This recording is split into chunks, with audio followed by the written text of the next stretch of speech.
Hey everyone, it's G here from the G and Coletti Show, and I'm really excited to introduce our next guest based on a true story. His name is Salvatore Gencarelle, Italian descent, grew up in Boston, Massachusetts, and at one point in his life decided he wanted to change directions and do something totally different. In this episode, we're going to talk a little bit about his life story and some of the amazing experiences he's had, and then we're also going to talk to him about Standing Rock protest, which he just came back from, and also the Black Snake Prophecy, and touching a few topics related to that. So sit back, relax, and enjoy the show.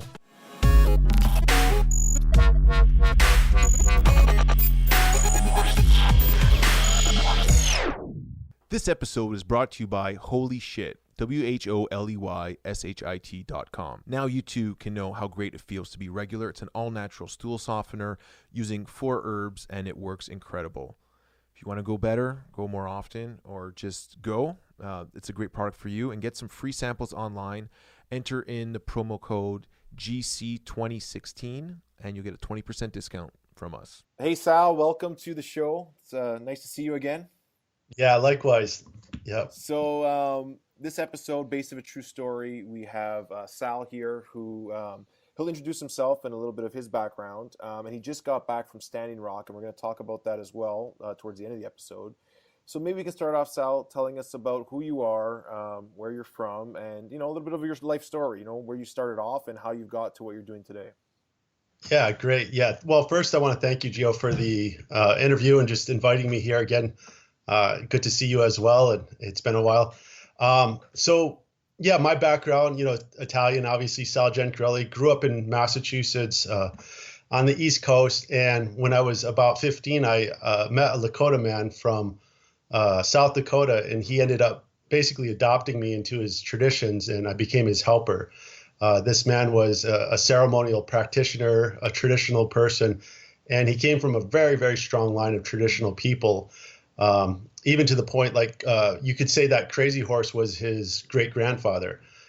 So these are the people that have really fought to protect their people, their homeland, and their ways of life for the last, at least the last 7 generations. And of course, well before that.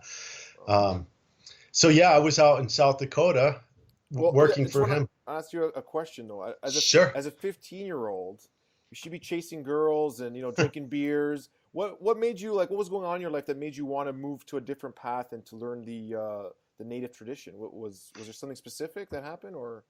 Yeah. Well, I was like that. I actually was like that. I was chasing girls and drinking beer and other things, smoking different stuff, and the typical teenager, you could say, of that age and generation and that location. And I had a realization, and it was kind of this moment of epiphany and insight that there was something deeply wrong with the world and the way people were living in the world. And I had always been around nature a lot. As a child, I was raised by parents that were really very well connected to nature. And even with all that, we still lived in a modern home, modern life, modern cars, modern TV, all of those things. So, but I had this kind of understanding that there was something off, in this gnawing feeling deep down in my gut, and in this moment of inspiration and insight, I saw what the issue was, and I saw that there was this disconnect between kind of our biological and neurological way of being, our needs in this life of connection, and the reality of our situation. And I also saw that people were living in such a way that the environment wasn't going to sustain it very long. And, of course, this was back in the late 80s, well before some of the problems that we have now occurred, such as, the recognition of even ozone, and the ozone depletion wasn't even a factor then, or, the different factors that we're facing with climate change right now. So that realization happened, and at that point, I really stepped into kind of like a committed response to that realization, saying I need to figure out what to do about this. And within a very short amount of time, my kind of call out for help of what to do about this this Lakota man showed up at my doorstep and pretty much said, "I'll show you what to do about this." It's amazing. It's interesting how when you really send it out there, you can, attract things to your life that seems almost like a crazy coincidence or something like that, right? Oh yeah, yeah, absolutely. I mean, it's through the emotion, through the heart. I mean, it was more than just kind of an intellectual thought. It was just a deep burning need of action and reaction in such a way of how can we help? How can I help? What can we do? And this man from 2,000 miles away, synchronistically shows up and literally says, "I'll show you what to do." you know, And so, a question answered. Take me with you, whatever you say. So, what happens yep. next? You go with this man, and how foreign was the stuff he was talking about to like everything you knew about life and the world and Boston, Massachusetts as a 15-year-old? Yeah, it's very foreign. So foreign, in fact, that I didn't understand how foreign it was when he was saying it. So if you can imagine, you hear something with the ears and with the framework of your mind and the perceptions that you have developed through your own history. And he's speaking English or broken English, and I'm translating that in the way my brain works. And so I don't really understand what he's saying, even though I think I understand what he's saying. And he actually made a comment to that recent or when we first met in about a year. He said, "You're ignorant," right? And I actually really took offense at that, but I was ignorant. I didn't understand. So the next stages of my apprenticeship of learning was really breaking down that old world pattern. It was breaking down that mindset that came out of modern American, and it was taking me into his kind of reality and that tradition, and going into a really intense time of deconstruction, I would say, which involved isolation. It involved hard work. It involved repeated experiences of just go do it, and then you do it wrong, and then you learn, and then you go do it again and again and again. And I guess I was blessed that I had a teacher that was so tolerant and patient with me, because I don't think personally I could have done that myself now that I look back. And no Instagram, no Facebook. You weren't allowed to, all that sort of stuff was Uh, out the window. no, not even a newspaper. Not even a Yeah, newspaper. Wow. not even a newspaper. Yeah. And, So and do you think it's possible to learn some of these things while still being in the Western sort of world? Like, is there some sort of way to teach some of the things you have to learn, or is the only way to really just totally disconnect? And then is there a ability to come back and sort of co-inhabitat, the Western with this knowledge? So, two-pronged yeah. question. Yeah, so the second part of your question, I believe absolutely. I mean, I'm kind of living proof of that in the sense now I live in Mesa, Arizona. I live in a big metropolis. I interact with people all over the world, and actually what I do is exactly that. For your first question, is I teach from the perspective of how can we learn this understanding? How can we develop this understanding, integrate it as people in the modern world, and not having to go through all of those steps that I had to go through. So in essence, what my teacher did was actually show me this and create that within me, because that was the answer to my original prayer or desire, or that moment of calling out. The answer is, well, you have to be able to walk these two worlds, and you have to be able to understand both of them. But to actually fully do that, at least for my answer was I had to go and become almost like another person, and then come back out of that and be able to merge these two worlds together. So And yeah. it seems like, we'll get to this in a few minutes, but it seems like the two worlds are colliding at Standing Rock. There's the ultimate expression of profit and corporate capitalism, Western society, and then the natural world are coming head to head, saying, something's got to give here, or else it's one way. Right now, it looks like it's one way or the other, just smashing heads. But I'm hoping that through this crazy event, that there will be now opportunity for the world to see that we need to find a middle ground. Yeah, yeah. Well, I'm definitely of the belief that there's absolutely a middle ground, and that we have it within our human capacity to move into the world with technology, with the understanding that we have with technology, out of fossil fuels, out of the extraction processes that we're using upon the earth right now, out of creating climate change through burning of these fuels and changing the atmosphere. Like if when we look at it from a traditional standpoint, we are given inspiration, we're given understanding, and even the scientists, even the people that develop these technologies are given this kind of through let's say a creative force, a spiritual creative force, where that problem they're searching for, whether that's energy management or whatever that may be, they're inspired in some moment of epiphany, and then that's where these new technologies come from. And anybody that does a little bit of research knows fossil fuels are extremely outdated at this point. The issue in Standing Rock isn't about technology versus nature. It's about letting go of a technology that is destructive and manipulative, and really instituting a way of life of human relationship with nature that's more in balance. So, and anybody that does a little bit of research knows that there are options. There are clean energy options that would be absolutely sustaining human life and human beings and the natural world. But this paradigm, so the paradigms that are in conflict right now aren't so much like modern versus ancient. It's more, allowing the creative gifts that we have been given as people to really fully express themselves. And the opposition of that is these oil companies, these fossil fuel companies, in their dead paradigm that really needs to go away. They're stuck in that manipulation, trying to control something for their own benefit, because it's no longer benefiting any of us. And it has done its job. It has shown us how to get to this place in this time that we're at, where we understand how to utilize energy. We know how to extract energy out of the sun, out of magnetic fields. We know how to do that. And fossil fuels were a part of that, but that reality needs to go away now. So, okay. So that's the way I understand it. Yeah, awesome.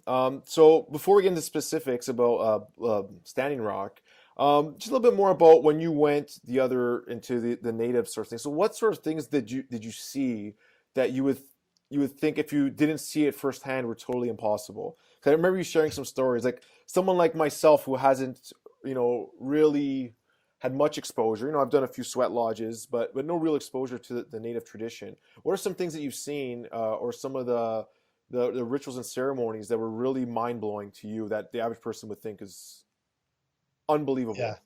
Yeah. There was a lot of that, actually. And some of it is very much like in your face, and some of it is very, very subtle. And I think in some ways the subtler kind of expressions of that were more powerful. But the tradition, so this traditional lineage, this family line of healers, of ceremonialists, of keepers of wisdom, of how to live in connection, how to live with the earth, which goes far beyond just some kind of like practical cultural processes.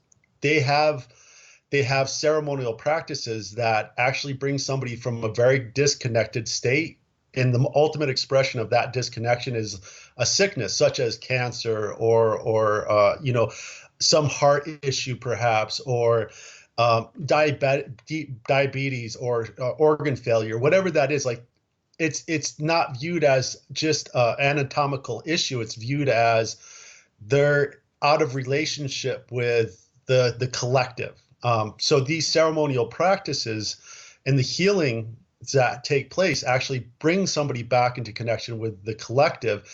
The thing is, it does it instantly, or almost instantly.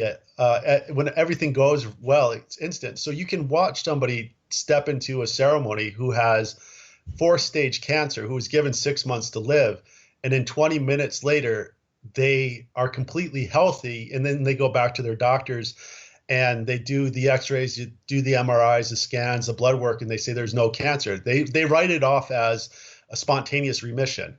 And they say, well, this is a natural phenomena. Well, that natural phenomena was definitely helped by these collective connective processes. I love it. So Yeah, there's a video online of Greg Braden in a medicineless hospital in China, and there's three people that are chanting a word which means it's already healed, and they're doing it in a group, and the person has to believe it. And it's a similar sort of philosophy, and on in real time on the MRI screen they show like this tumor just disappearing. Have you seen that? yeah, yeah, I have Yeah. seen that. Yeah, yeah, So yeah. a It's lot of like people that. say, yeah, that's bullshit, like that's fake, it's made up, but like I guess I believe it, and I guess just more people have to experience it to see how real it is. And I think that Western medicine makes you believe there's only one way, it's impossible. Once you have that belief system in your mind, it's almost impossible to heal if you don't think it's possible.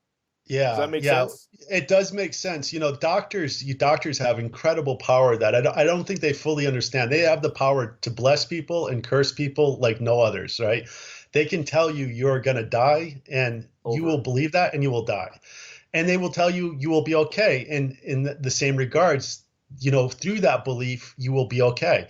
So, and this is part of the traditional understanding and traditional relationship that I was taught is to understand that we as human beings have far more power than we can possibly imagine. We have the ability to influence this world, to influence our bodies, to influence creation in a way that we don't get taught about and we don't understand. And that is part of this whole paradigm shift that needs to take place, is to understand we as human beings are changing the environment even through our thoughts, through our feelings. We're doing this not just on a physical level, but let's say one of the bigger differences is to know that everything is in motion, everything is in movement, everything is energy and movement. And this is, it's not theoretical, it's not spiritual, it's we know this scientifically, mathematically, and on the quantum level. Everything is in motion.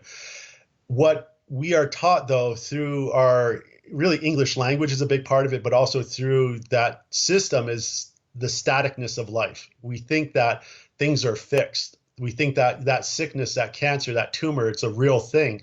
It's not. It's a temporary thing. It's in motion just like everything else. So all we have to do is realign that motion and it's brought back into health. So the hardest part is with Western people is getting them to believe that, right? Yeah, they think it's once you have it, that's it. It's you have it. It's not It's like fixed. some like up and down. You can get it and go away. I hear like a lot of people get cancer and they cure themselves without even knowing that they get it in the first place, right? Um, Totally. We all have cancer. We yeah. all are curing ourselves constantly because we're all in a, more balanced relationship. The fossil fuels is actually another expression. Let's say this is like a meta layer of that same mentality. It's the same thought process of staticness. That relationship with energy manipulation, the relationship with the fire, the relationship with the burning of those fossil fuels. They're holding it. There's people are still holding it. These corporations are holding it. The governments are still holding that as the only reality. And in that, we know as human beings, everybody feels that. I mean, even the most, I would say, like kind of hardline fundamentalist people I know there's something wrong in the world now. 5 years ago, they were like, everything's good. Now they're like, no, there's something going on here that doesn't feel right. So it's time for a change. And what's happening in Standing Rock is you have people that know that, and then you have the forces that want to keep it the same. Hmm. Okay, before we get to Standing Rock, I have one more question just about your story. What was the most profound experience you ever had going through the tradition, the rituals? Like anything that you can share that really just Yeah. opened up for you? Yeah. Well, I have done something that they in the Lakota language is called a humblecha, which would translate roughly to crying for a dream. And I've done multiple humblechas before. What we normally call that in the English is vision questing. And I'd say the most profound experience I've ever had was during a particular vision quest. Actually, the last time I've vision quested for 4 days. Explain it. Explain what's the vision quest? What do you do? Well, you go without the way my teacher would explain is you give up everything that it takes to live. So you go into an isolated place within nature, and you give up food, you give up sleep, you give up water. So you for 4 days and 4 nights you give up these things that we physically need to exist in this earth. And what you're ultimately doing is stepping into kind of a very connected, a very what we'd call sacred space, and you go with question. Sometimes that's a singular question, sometimes that's multiple questions, but you go with that really, really deep need, and you go with the understanding too that there is a chance that you could physically die. So it's not something that you step into lightly. Like you and I did this myself. I hugged each one of my children. I had 4 children at the time, and I hugged my children. I hugged my wife at the time, and I said, if I don't see you again in this life, I'll see you again. Like seriously, this Wow. is the moment Wow. of I might not see you again. But the need at that point was so great that I was willing to take that risk that, I wouldn't see my family again. I was ultimately doing it for my children. So I stepped into that space, and in that space, what my experience was is that the veil between our kind of perceptions of reality, let's say our electromagnetic spectrum uh, that we have, it broadened, and I had communication with energy beings, spirit ancestors. And it wasn't the kind of communication where like I'm thinking it in my head and it seems like, grandma's talking to me. This is like I'm sitting with the ancestors and they're explaining things to me. And you Um, weren't on any drugs? no drugs, no, nothing No plant whatsoever. medicines, no No, funky tobacco pipes, nothing like no, that. nothing like that. Actually, as part of the preparation for a vision quest, you can't do anything. Like Mm. you can't change the way your chemistry of your brain works at all, because that's an important part, is that it has to be functioning normally, and then you take away everything that it needs. So And when you meet these beings, you realize that this shit's for real. Like, oh like yeah. you have that Eh, real understanding now that's experiential, not just theoretical. Like I think most people believe that angels do exist or whatever, but until you actually see one in real life and like rub your eyes, I guess that's a totally different understanding. yeah, it is. And at that point, I had done this kind of work, and I had worked in these healing practices for years now, 20 years almost at that point. And so it wasn't like so far out of the spectrum that I just could not deal with it, but it was further than what I expected, and in such a way that, I mean, there was let's say ancestors there speaking the Lakota language that was so old I didn't understand what they were saying. That kind of, like, there was a legitimacy to it Did, that did you get to ask a question? I asked a lot of questions. What was the first question? Just curious. What's the first thing that comes to mind when a being comes and you're like, oh my God, I gotta ask something. um, Do you remember the any of the well, specifics? Well, actually, yeah, I do. I all of them. The question that I actually went there with is kind of like the number one question, and that was the first one I asked. Is I asked for the power to help the world at the most, at the greatest, the greatest power to help the world, and at the least, what I asked for is the power to help my family. So it's kind of like, and I'm and not I don't, leaving without this. I'm yeah, going for yeah. this, but you got to give me this. Yeah. Yeah, yeah. So I'm here. I'm here because we need this. We need this world needs this, and I need to understand these things so that I can do this work. It wasn't broken down in all those thoughts, but it was just that burning desire, and then that was the statement. And at that moment, this being basically poked me in the chest, not like on the chest, but like into my chest. Yep, right in, like through my body, and said, you already have it. I placed it there. Nice. And Nice. of course, a lot of other things happen. Yeah. But Wow. Thank you for sharing that. That's profound. yeah, it was a game changer, and it's a life changer. And out of that, songs came, and understanding came, and like my life took a path. And that path, again, it did lead me up to this moment, to going to Standing Rock. And that path is really, it's really about how to live in this world as human beings, how to become a human being for one, which is a whole nother discussion. Like what does it actually mean to be human beings Mm. versus, just two-legged creatures on this earth. But like, how do we become what we're meant to be? And then how does this get passed on into the future generations? And, the people in Standing Rock, if you Yeah, want to go let's to, go to Standing Rock. Yeah, well, let's get there. There's this prophecy I've been hearing about with the Black Snake prophecy. About it's very symbolic of what exactly is going on right now. Do you know much about that? yeah, yeah. Explain So it just briefly if you can.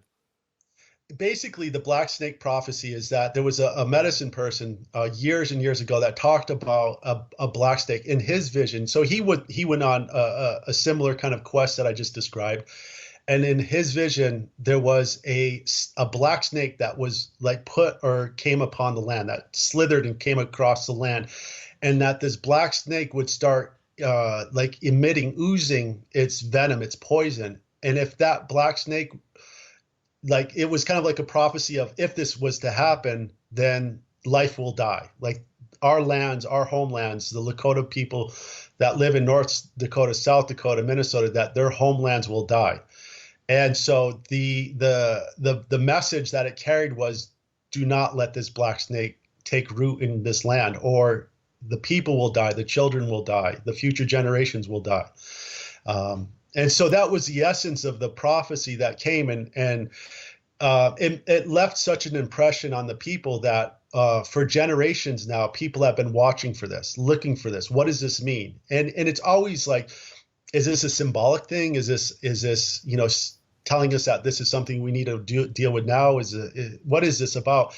And when this pipeline came upon the land, and pumping its black crude oil from the devastation that's being laid upon the fields in North Dakota through this extraction process, they said this is the black snake, and it's become very clear that this is the black snake. So tell us about you going there, seeing it. Tell us about your experience. What's going on over there? Like, you were there first time, you just got back, right? Yeah, I just got back. Actually, Sunday night, almost Monday morning, I came home, and I was there for 10 days.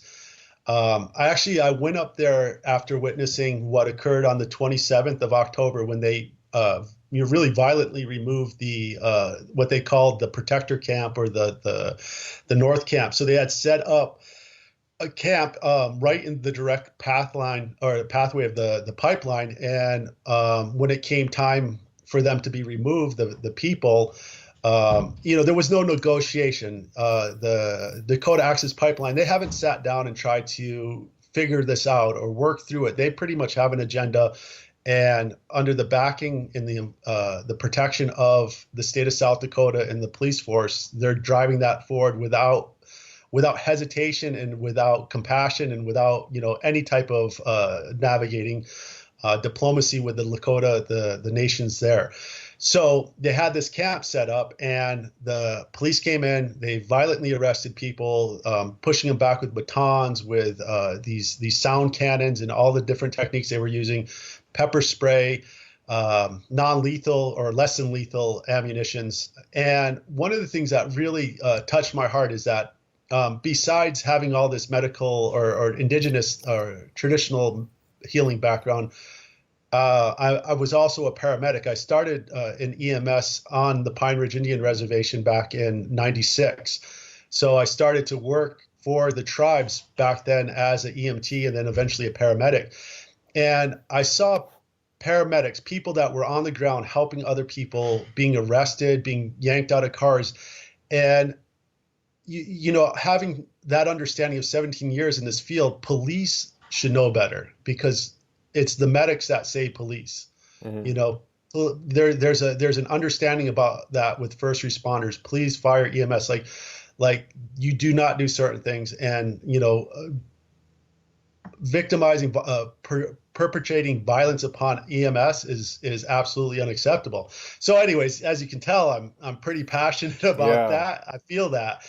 So I bought tickets that next day to fly up there and to get involved. And I had been involved peripherally up until that point. So what I saw there was actually incredible. I mean, I'm still processing what my experience was there.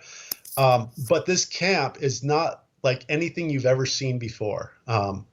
This camp is it's a spiritual center. It is a place of ceremony. It's a place of brotherhood, love, unity that I've not even come close to, even with all the ceremonies I've done, even with traditional ceremonies such as Sundances, where there's 200 people that come together to really unite in brotherhood and in prayer and ceremony.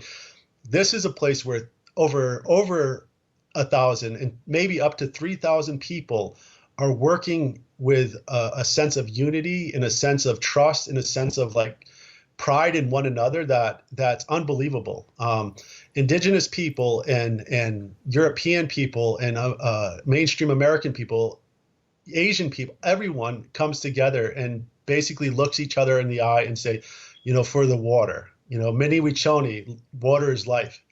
And it's like, if you can imagine that place where culture still exists, where human connection is still vibrant, where people, with all our differences and all our nuances and all our maybe things that trigger us and rub us different ways, like people have come together to really work together and to stop this black snake, to kill this black snake, and not just for themselves, not out of some, self-serving, but for the land, for the animals, for the children, and for the future generations. So it's really in contrast to what you see on the other side. And I didn't personally have much interaction with the police force. I wasn't on the front line of any great interaction. None of that actually happened while I was there. There was a few direct actions in Bismarck and Mandan and along the roads. But mainly what I supported when I was there, because that was the priority, was winterization. Winter's coming. It's going to be cold. People need places to stay, and that people are there for the long term. So is the protest slowing it down? Do you think that it will be successful as far as stopping it? Where do we stand as far as the efforts to date? Are they just slowly pushing back and keeping on building? What's going on there from that perspective? Yeah. So I think the camp itself is actually being very successful in what it's doing, and what it's doing isn't necessarily stopping it like dead in its tracks at this moment, but it's working. It's working, and the way that it's really working is that every day, somewhere between what I estimated when I was there, 75 to 200 people are arriving in that camp every day. And there are also probably that many people leaving camp because there's this constant flow of people.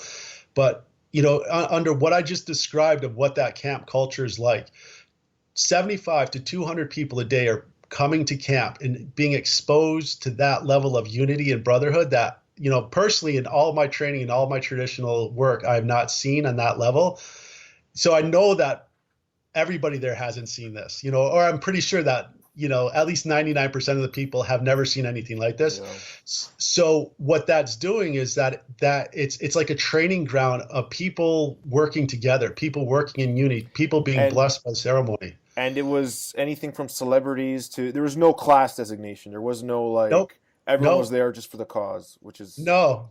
Yeah. I mean, the day before I arrived, a good friend was there. He was describing, this man walking around playing guitar and on a harmonica. And later on, he found out it was one of his heroes. It was Neil Young. And he was really? Wow. Yeah. Daryl Hannah, all these. Yeah. And nobody sees any of that. Everybody's just there working as hard as they can to really keep the energy. And it's a very, very positive energy alive. So as people go through this process, and as the word has gotten out about what's happened, and as the understanding of stopping this black snake has spread around the world, recently one of the banks has pulled out. One of the backers of this has pulled out. So without this camp, that would not have happened. Without people such as Collective Evolution, without these organizations, Facebook, just constantly spreading this word. And people going to camp to see what it is, to experience that, to work as hard as they can, and then come out of that and really, really motivated to take action, local action. And hopefully that'll push people to then invest in more sustainable, clean energy, like you said, magnetic, solar, whatever, that's going to be of a less impact on the environment. Maybe this is the sort of awareness that it needs for people to divest, because that's I guess what hurts them the most, right? Not getting the financing and stuff like that. So Absolutely, absolutely. It's all profit driven, and right now, every day that pipeline's not in operations, it's millions of dollars of loss. And the understanding is that the contract for the pipeline is up at the beginning of the year, and that if it's not operational by that point, then it's dead in the water. So it's a big part of what the camp is working on, and it's a big part of what everybody around the world is working on. And this is part of what I'm working on as well. So that brings me to, and last, we're just going to wrap up. How can people help? Can people go there, or people donate money? What's the best way for people to help? Yeah, so there's multiple avenues. If you do go there, and I would just say this to all the people that are listening to this and watching this, is that you want to go there with the understanding that it's work, and it's going to be really extreme environments. Having grown up or lived in South Dakota for many years, North Dakota is even more harsh. There's times that winter where it's going to be -20, -30. That's Fahrenheit, and with wind chill, it could even be more extreme. So it's going to be an extreme place. So what I would say is go there if you're able to. Go there if you can work. Go there if you can put yourself on the front line, and if you're arrestable. And what that means is you're going to get arrested, but there's support systems. They will get you out. There's a whole process for that with the legal team. Go there if you're able to, but don't go there if you're injured, if you're sick, or if you're needing more assistance, because it's going to be a pretty extreme survival situation there, in the sense of everyone has to be really able-bodied. Now, if you can't go there, or you don't want to go there, then there is one of the best websites to actually financially contribute in some fashion is it's OchetyShakoweenCamps.org. And that is the main camp, the camp You're going to have to spell that. Okay. Yeah. So it's Ochety Shakoween Camps. So that's OCETISAKWIN camps.org. And we'll put that we'll put that up on the website as well. Yeah. So there's lots of need for financial contribution that would support the camp directly, but maybe even more important is for people to take local action, for people to really understand what this situation is, to look at divesting from the banks that are funding and profiting from this pipeline, to really take those steps to implement solar or alternative energy in your life, to start understanding this issue, and start understanding that we can divest from fossil fuels, and we have to. And if we don't do this, then our children will suffer. And it's not some distant prophetic kind of experience. Like, this is happening now, and it's not going to be just our children. Myself at 40, it's going to be my lifetime as well. So yeah. Well, thank you so much, Sal. People that are listening, please support whichever way you can. And you're going back, you said, Sal? You're heading back? Yeah, well, the plan is at this point that I'm going to watch and wait. I'm not able to get back there before the end of the year. So, of course, the end of the year is going to really be telling as far as how the pipeline dies or moves forward. And then at that point, if the support's needed, I'm going to definitely go back. Awesome. So if people want to learn more about you, you have a website as well. What's your website, Sal? Yeah, my website is helpersmentoringsociety.com. And so out of that whole experience that I described earlier, I do a lot of training and teachings of this type of material, and of bridging those cultures and traditions, and healing this disconnection sickness that many people in the modern world face. So just Helpers Mentoring Society will give you a bit of background on that. Awesome. Thanks again. Thank you so much, Sal, for doing this interview and letting us know the update at Standing Rock. I'm sure we'll have you back on the show again, and hopefully I get to see you soon if you come up this way to Toronto for the next couple of months. Yeah, I look forward to it. Yeah, awesome. So thank you so much, and we'll talk to you soon, brother. Okay.